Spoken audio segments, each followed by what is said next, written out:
It's beginning to look a lot like the Mets might sign Pete Alonso. Sorry to everybody for having to listen to that. I'm not a singer. But the way everything's shaping up, we might be getting the polar bear back in a Met uniform. Let's talk about it. Roll the music.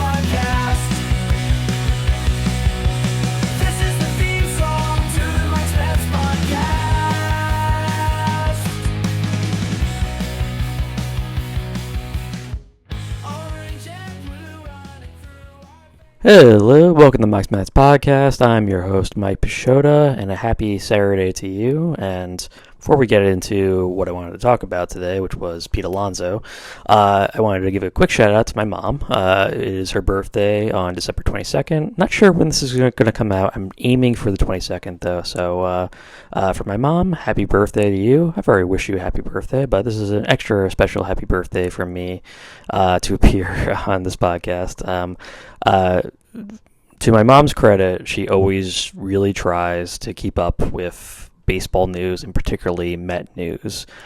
Sometimes I will feed her information to make it seem like she knows something when she's talking to my dad. She'll be like, hey, did you know that the Mets haven't given Pete Alonso a contract yet? So this is just an example of something I might give my mom, and she really does try. I swear she does. But I love my mom so much because she knows really nothing about baseball, but she nonetheless is an incredible Met fan because she always really supports me, my dad, my brother, and all of our love for the Mets. So this is a special shout out to my mom. So once again, Mom, happy birthday. So on to our main topic of discussion for this evening, which is going to be Pete Alonso and going over what exactly the Mets' plans are for Pete. And it does seem like, and I'm throwing a lot of seams like in this episode just to warn you, it does seem like there is going to be a reunion between the Mets and Pete Alonso, because at this point they just don't have a lot of options, and the options that they do have, they just aren't as appealing. They just don't seem to fit the team as well. You can say Alex Bregman. I don't really fully. I'm not prepared at all for Bregman to be part of this team. And now, if they do make some kind of deal with him, great. It doesn't feel like it's in the cards. I think Bregman and his team just want a little bit too much money at this point. It seems like Bregman's angling for either some kind of major move with the Astros to bring him back unexpectedly, or he's going to some other contender, and it's very possible that's the route that he goes. But for the Mets, it feels just like the cards are just played out very nicely that they're going to reunite with Alonso. We've seen the market take shape. Christian Walker signing a 3-year deal with the Houston Astros, and now Paul Goldschmidt and Carlos Santana both signing 1-year deals to go to the New York Yankees and Cleveland Guardians, respectively.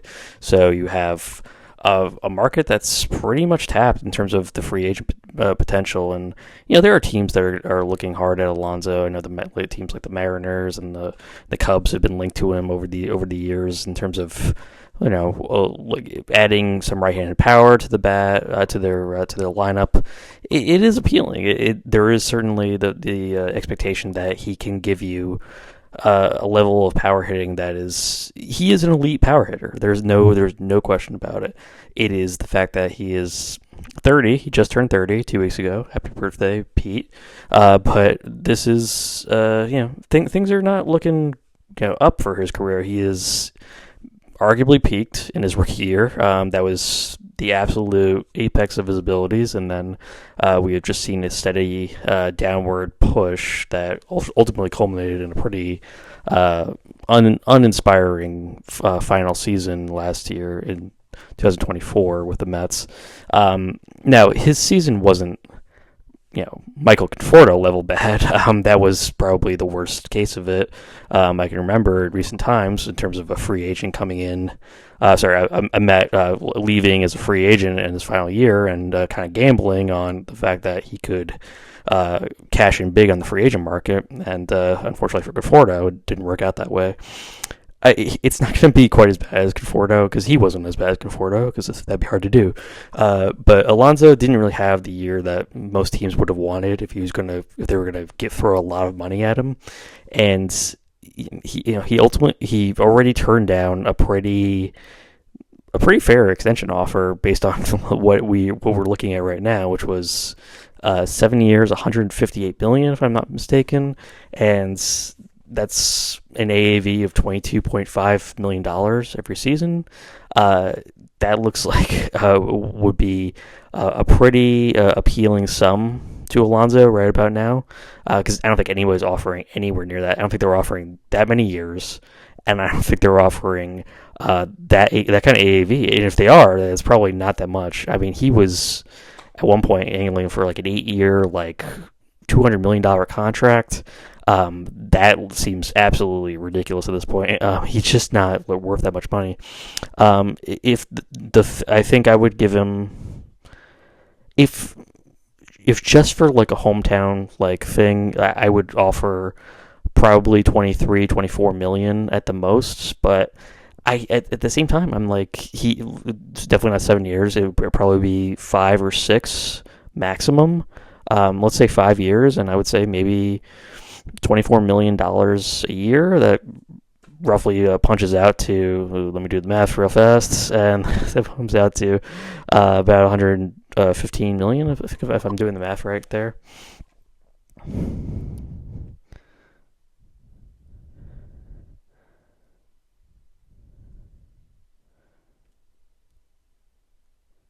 120 million. Okay, well, I was not really right, but okay, so 120 million. And this is, it's not really the contract that he's looking for. I think he wants to be paid more, but he's just not. And listen, this is the dark side of betting on yourself in free agency, because you can do the Juan Soto thing where you can turn down a major extension from the Yankees. You can play your final year, and you can cash in big after a fantastic season and get your giant contract. Now, there's a very large difference in abilities between Juan Soto and Pete Alonso, not the least of which is that Soto much younger.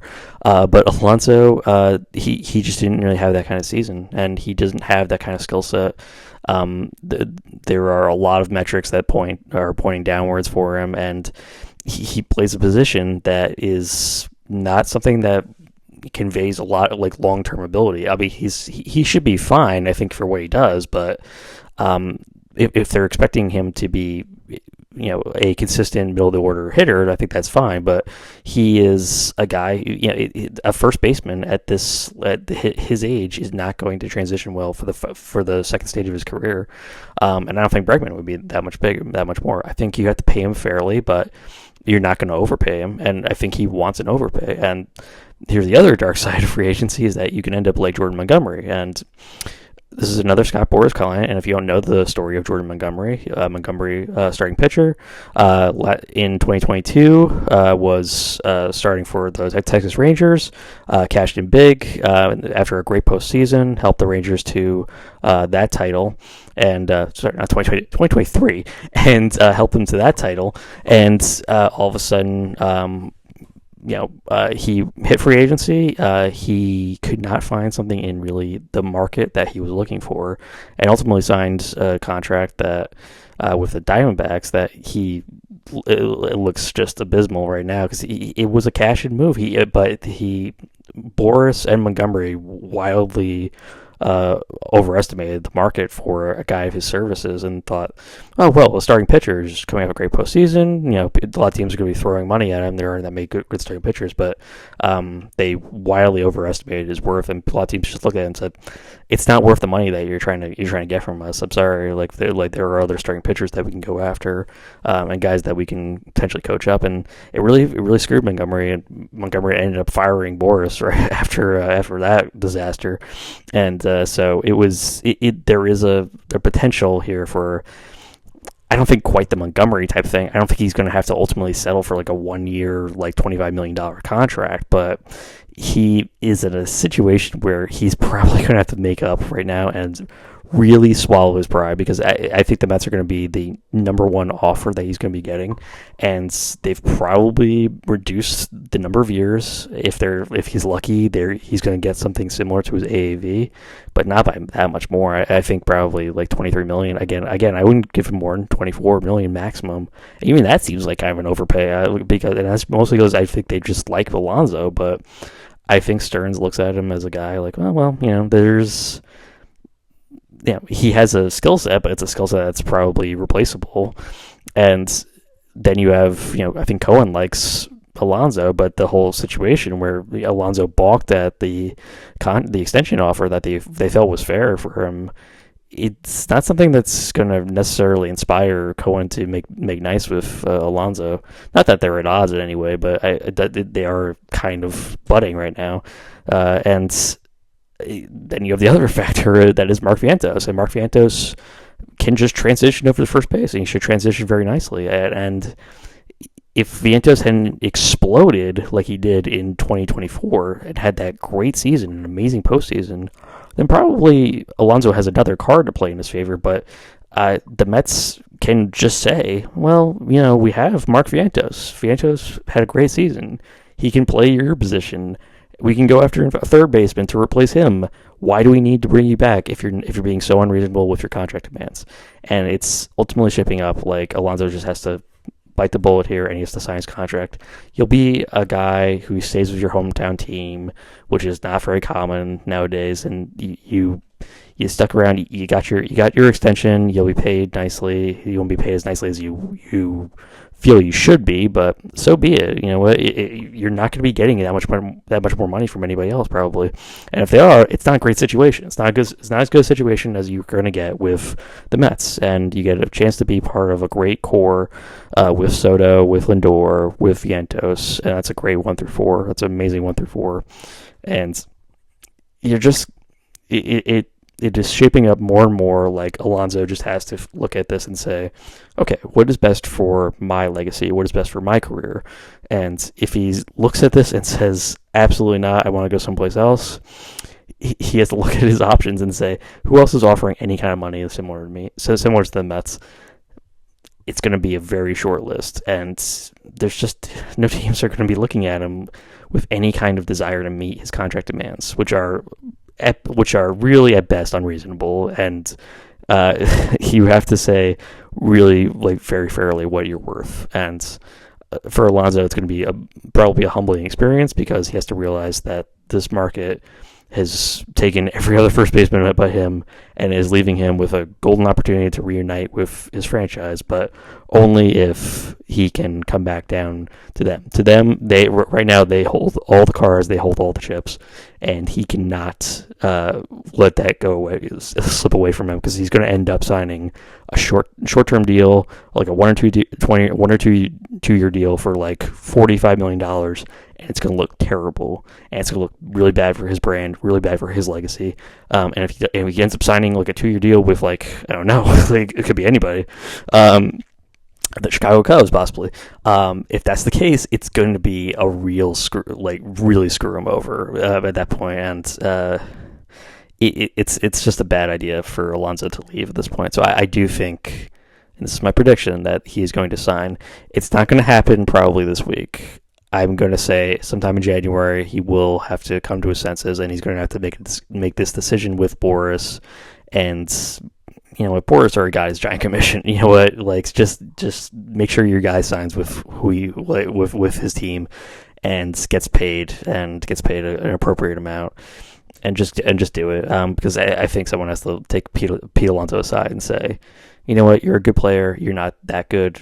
You are a franchise guy, beloved with your fan base. Don't blow it. Don't screw yourself over in that way, and make it so that you don't have a chance to etch your name into franchise history books. Don't become a mercenary. Don't sign a 1 or 2 year deal with some rogue contender, like vague contender group that's not going to be as in a great position as the Mets are, who are now poised to be viable contenders in the National League for the next few years. It's got to be the Mets. It's got to be Pete Alonso with the Mets. And if it isn't, it's going to be a sad moment, unless they replace him with Alex Bregman, in which case we can probably spin ourselves around that and say, like, okay, well, we got our guy here. But ultimately, I would prefer Pete Alonso to Alex Bregman. That's just me. Let's go ahead and take a break right there. This is a message for Mets fans, which is, do not feel discouraged by what your crosstown rivals are doing right now. It doesn't matter what the New York Yankees are doing. If they want to go ahead and sign Paul Goldschmidt, if they want to go ahead and make trades for Cody Bellinger and Devin Williams, if they want to sign Max Fried, go ahead and do that. I feel like all 4 of those moves are going to backfire for the Yankees, but that's just me. This is a moment where the Mets have a chance to actually approach this with a level of caution and patience that in the past they have just not done. And it is during that period between 2021 and 2023, pre-Stearns, when it was Billy Epler, and if you've listened to this podcast, you know my opinion of Billy Epler, which was he was a big game hunter. He went after the top free agents, but I think was largely an incompetent GM, somebody who didn't really have a plan. That was pretty evident from his years in the Angels organization. He knew who to sign in terms of who was high profile, and he knew how to get an owner to open his checkbook. But that was it. David Stearns applies a much more methodical, much more patient approach. Do not feel pressured or anxious by the fact that Stearns is making moves that do not jump out and grab headlines. And it is very clear with the way that some of the bias is starting to approach that people are starting to think that Stearns is being too patient or being too measured in his approach and taking too much time, and then we're spending too much time on other free agents that we're not going to get our chance to grab. That's not the case. What really screws teams over and screws front offices over is when they approach everything by, oh my God, we need to do something just to do it. And it is the approach that always, always, always screws over a team. And that's why I think these moves that the Yankees just made, while they look great on paper, are going to backfire because they had to make that from a perspective of we need to do it in order to show our fan base that we are not just rolling over and dying after we lose Juan Soto. And so they are just going out and signing people. They're trading for people. They got to make it look like they're doing something in order to keep their fan base happy. For David Stearns is saying, I don't care what people are want in this case. I am going to apply an approach that is going to ultimately benefit this team in the long run, but is not going to jump out and grab headlines. And that's just the way that he is going to approach this. And it's probably always going to be the way he's going to approach that, because even though Juan Soto was a huge high-profile signing, it is out of character for Stearns. Stearns looks for value, and he looks for people who can help the team in both a short-term and long-term way. So if you're looking for him to just jump out and grab headlines and do the moves that look really nice on paper, it's not what he's going to do. That is okay. I believe in Stearns. I have faith in Stearns, and we saw that his approach is the correct one. His moves that looked absolutely insane in the offseason, signing Luis Severino, signing Sean Manaea, they ultimately benefit the team massively. I think they will bring back Manaea. I think they will sign Alonso. These are going to be nice moves that are going to help this team very nicely. But do not feel like, oh my God, we don't have a pitching staff right now, or we don't have a bullpen. Do not buy into what other fans are telling you about your team. This is a team that is going to continue to add to itself over the course of this offseason. Free agency does not stop tomorrow. The season doesn't begin on December 22nd. It begins in April or March, whenever the hell it begins. I forget when. But this is not the end of the offseason. Just because he is going out and finding Griffin Canning, and just because he is going out and getting Frankie Montas, and just because he is going out and getting Genesis Cabrera on a minor league contract, these don't mean anything. It means that he is going after the guys that he thinks can improve this team. Griffin Canning is a really oddball move. It like on paper it looks absolutely ridiculous, and that's why people are mocking the move, because they're like, well, this guy has a 5-year ERA for his career. Why are you ultimately are you going to bring this guy in? Is he going to be your fifth starter? Is he going to be your ace now? No, obviously not. But there's something that Stearns sees in him where he sees value, and I'm not going to argue with David Stearns, because the exact same thing was said about Sean Manaea. The exact same thing was said about Luis Severino. These were, on paper, ridiculous moves that people thought he was just throwing money at guys for no reason. It was because Stearns saw value somewhere. So do not buck the system. Do not buck the process here. Trust in Stearns, and if you stick with it, if you stick with him, and if you show faith in what he is doing, I swear he is going to pay off very nicely for this team, because it just did. We saw the efforts of what he does. We just saw it. Don't lose faith. Do not lose faith, and believe in David Stearns. So one last bit, I just wanted to thank everybody for their comments, both positive and negative, for the last video. I got great turnout, great viewership. A lot of people tuned in. Thank you so much for everybody who liked my photo and viewed it. For all the new subscribers I got out of it, it was terrific. It was great to see so much enjoyment and access that people were getting out of that video, and all the very kind comments and messages that I got.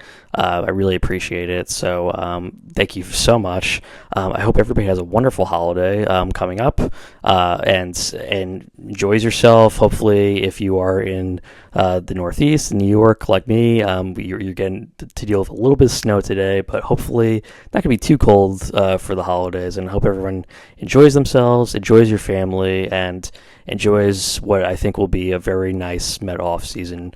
So have a wonderful night, and take care, everybody. Let's go, Mets.